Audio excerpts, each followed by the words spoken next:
దేవుడి నామాన్ని మహిమ కలుగును గాక. దేవుడు నన్ను సాక్షి బిడ్డగా నిలబెట్టినందుకు స్తోత్రం. పోయిన ఆదివారం 4వ పాట ముగింపిన తర్వాత నాకు దేవుడు గొప్ప అభిషేకం ఇచ్చారు. ప్రాఫెసీలో దేవుడు నాతో మాట్లాడారు. నా బిడ్డ, ఎందుకు నువ్వు నా నుంచి దూరంగా తొలగిపోతున్నావు?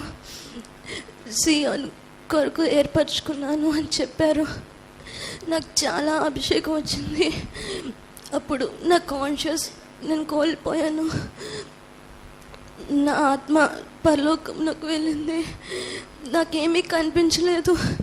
ఒక్కసారిగా గొప్ప వెలుగు వచ్చింది. గొప్ప వెలుగు వచ్చేసరికి నేను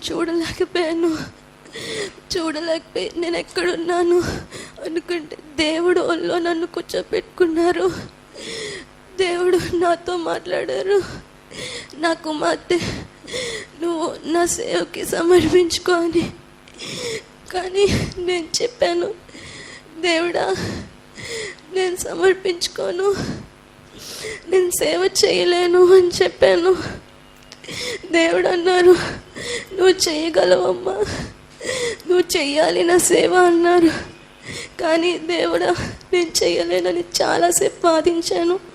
అప్పుడు దేవుడు అన్నారు, నా రాకడ అతి త్వరగా రాబోచున్నది, కానీ మీరెందుకు నా ప్రేమ నుండి దూరంగా తొలగిపోతున్నారు అని చెప్పారు.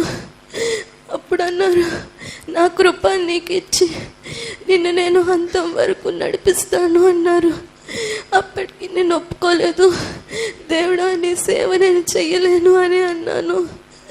అప్పుడు దేవుడు తన చేతుల మీద నన్ను ఎత్తుకుని నరకానికి తీసుకెళ్ళినారు. నరకం పైనుంచి చూసేటప్పటికి చాలా భయంకరంగా ఉంది. నేను చూడలేకపోయాను. దేవుడా నేను ఇక్కడికి రాను, నన్ను ఇక్కడ నుంచి తీసుకెళ్ళిపో అన్నాను. కానీ దేవుడు అన్నారు, నువ్వు అన్నీ చూడాలి ఇక్కడ అని చెప్పి మొట్టమొదట చిన్న పిల్లల దగ్గరికి తీసుకెళ్ళారు. చాలా చిన్న పిల్లలు ఏడుస్తున్నారు, అరుస్తున్నారు, దేవుడా కాపాడు అని. నేను అన్నాను, దేవుడా చిన్న పిల్లలు ఏం చేశారు అంటే, వాళ్ళు టీవీ బాగా చూస్తున్నారమ్మా, అందుకే వాళ్ళు ఇక్కడికి వచ్చారు అన్నారు. వాళ్ళైతే వాళ్ళ కళ్ళల్లోంచి మంటలు కాలిపోతున్నారు. మళ్ళీ కళ్ళు అంటుకుంటున్నాయి, మళ్ళీ కాలిపోతున్నాయి. దేవుడా నేను చూడలేను, నన్ను ఇక్కడ నుంచి తీసుకెళ్ళిపో అని చెప్పాను. అయినప్పటికీ దేవుడు ఇంకొద్ది ముందు తీసుకెళ్లారు. చాలా మంది తల్లిదండ్రులు సీరియల్స్ చూసేవాళ్ళు కాలిపోతున్నారు. దేవుడా వాళ్ళని క్షమించు అంటే, నన్ను క్షమించనమ్మా అని చెప్పారు దేవుడు. ఇంకొద్ది ముందుకు తీసుకెళ్తే చాలా మందికి నాలిక కోయబడుతున్నది. దేవుడా ఎందుకలా అంటే, వాళ్ళందరూ అబద్ధం చెప్పారమ్మా, అందుకే వాళ్ళకి నాలుక కోస్తున్నారు అని చెప్పారు. అప్పుడు నేను అన్నాను, దేవుడా వాళ్ళని క్షమించు అంటే, దేవుడు అన్నారు, ఇదే కృపాకాలం మూయబడుతున్నది, నువ్వు భూమి మీదకి వెళ్ళాక ఇక్కడ ఏమేమి చూసావు అన్నీ చెప్పు అన్నారు. అప్పుడు ఇంకొద్ది ముందుకు తీసుకెళ్లారు. చాలా మంది సినీ యాక్టర్స్ కాలిపోతున్నారు, సినిమాలు చూసేవాళ్ళు కాలిపోతున్నారు. ఫ్యాన్స్, సినీ యాక్టర్స్ ఫ్యాన్స్ భయంకరంగా వాళ్ళకి డబల్ పనిచేస్తున్నారు. వాళ్ళు అరుస్తున్నారు, దేవుడా రక్షించు, దేవుడా రక్షించు అని. కానీ దేవుడైతే నేను రక్షించును అని ముందుకు తీసుకెళ్ళి అన్నారు. అప్పుడు కొన్ని మందిని చూశాను. దేవుడా, వీళ్ళేంటి ఇలా కాలిపోతున్నారు అని అన్నప్పుడు దేవుడు అన్నారు, వీళ్ళు మీ సంఘమేనమ్మా, వీళ్ళు నాకు ప్రార్థన చేస్తారు, కానీ వీళ్ళ హృదయంలో దుష్ట ఆలోచనలు, దుష్ట క్రియలు అన్నీ పనిచేస్తున్నాయి, అందుకే వీళ్ళని ఇక్కడ తీసుకొచ్చాను అని చెప్పారు. దేవుడా, వాళ్ళు క్షమించు అన్నాను. దేవుడా, నేను ఇంక ఇక్కడ చూడలేను, నన్ను ఇక్కడ తీసుకెళ్ళిపో అన్నాను. దేవుడు అన్నారు, నువ్వు ఇంకా చూడాల్సినవి కొన్ని ఉన్నాయి అన్నారు. అప్పుడు చాలామంది స్త్రీల్ని చూపించారు. వాళ్ళకైతే చెవులు ఊడిపోతున్నాయి, మెడకాయ దగ్గర మంట, మెడ తెగిపోతున్నది. నాకు అర్థం కాక, దేవుడా ఏంటి వాళ్ళకి అలా అవుతున్నది అని చెప్పినప్పుడు దేవుడు అన్నారు, నేను మీ నిమిత్తం పరలోకంలో బంగారం ఉంచానని చెప్పాను, కానీ భూలోకంలో చాలామంది బంగారం ధరించుకుంటున్నారు, అందుకే వాళ్ళు ఇక్కడికి వచ్చారు అని చెప్పారు. దేవుడా, వాళ్ళు క్షమించు అన్నప్పటికీ నేను క్షమించనమ్మా అని చెప్పి దేవుడు ముందుకు తీసుకెళ్ళి అన్నారు.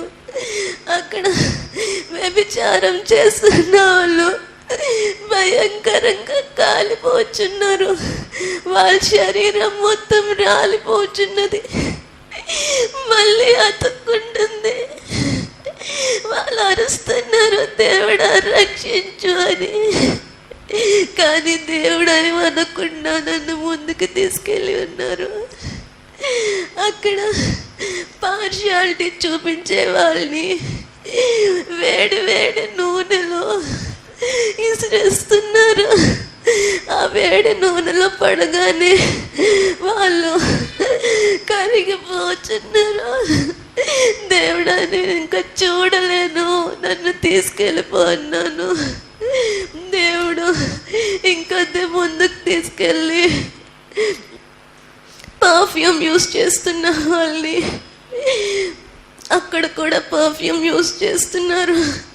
వాళ్ళు అక్కడ కూడా పర్ఫ్యూమ్ కొట్టుకుంటున్నారు. వాళ్ళైతే బొగ్గైపోతున్నారు, వాళ్ళ శరీరం మళ్ళీ వస్తుంది, మళ్ళీ కొట్టుకుంటున్నారు, మళ్ళీ బొగ్గైపోతున్నారు. దేవుడా, నేనున్నాను, నన్ను తీసుకెళ్ళిపో అన్నప్పుడు దేవుడు అన్నారు, నీకు ఇంకొకటి చూపిస్తాను అని త్రాగుబోతులు చూపించారు. వాళ్ళైతే అక్కడ కూడా తాకుతూనే ఉన్నారు, కానీ వాళ్ళు తాగేది ఆల్కహాల్ కాదు, వాళ్ళు తాగేది యాసిడ్.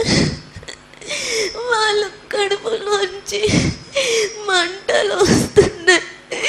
దేవుడా, నన్ను ఇక్కడ తీసుకెళ్ళిపో అన్నప్పుడు దేవుడు నాతో ఒకటి అన్నారు, నువ్వు కానీ నా సేవకి సమర్పించుకోపోతే నువ్వు కూడా ఇక్కడికే వస్తావు అన్నారు. దేవుడా, నన్ను క్షమించు, నేను నీ సేవకు అప్పగించుకుంటున్నాను అని చెప్పాను.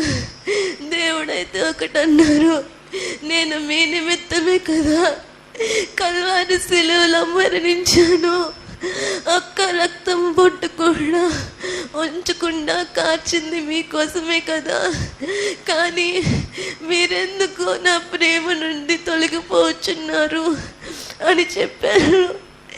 దేవుడు అప్పుడు ఏడ్చి అన్నారు, నాకు చాలా ఏడుపు వచ్చింది, దేవుడా నన్ను క్షమించు అన్నప్పుడు దేవుడు మళ్ళీ నన్ను ఎత్తుకొని పరలోకం తీసుకెళ్ళి ఉన్నారు. పరలోకంలో నాకు ఒకటి చెప్పారు, నీకు ఒక సింహాసనం ఏర్పాటు చేసి ఉన్నానమ్మా అని చెప్పి నాకు ఒక జీవపు కిరీటం చూపించారు. అది చూడగానే నాకు చాలా ఆనందం వేసింది. అది చాలా అందంగా ఉంది.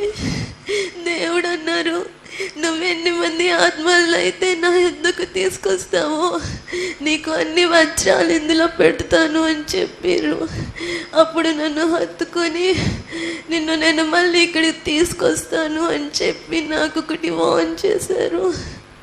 నా పరిశుద్ధులని నేను తీసుకువెళ్ళిపోచున్నాను. నా రాకడ అది త్వరగా ఉంది. నా ప్రజలని నా ప్రేమ యొద్దకి నడిపించండి అని చెప్పి నన్ను పంపించి ఉన్నారు. నేను ఆయన సేవలోని నిలబడాలి, అంతం వరకు ఆయన కొరకు జీవించాలి, ఆయన రాకడలో కనబడాలి. అందరూ నా కోసం, నా కుటుంబం కోసం ప్రేయర్ చేయండి. Praise Lord. Praise Lord. ప్రభు ఇచ్చిన దర్శనం కొరకు స్తోత్రం చెదబో.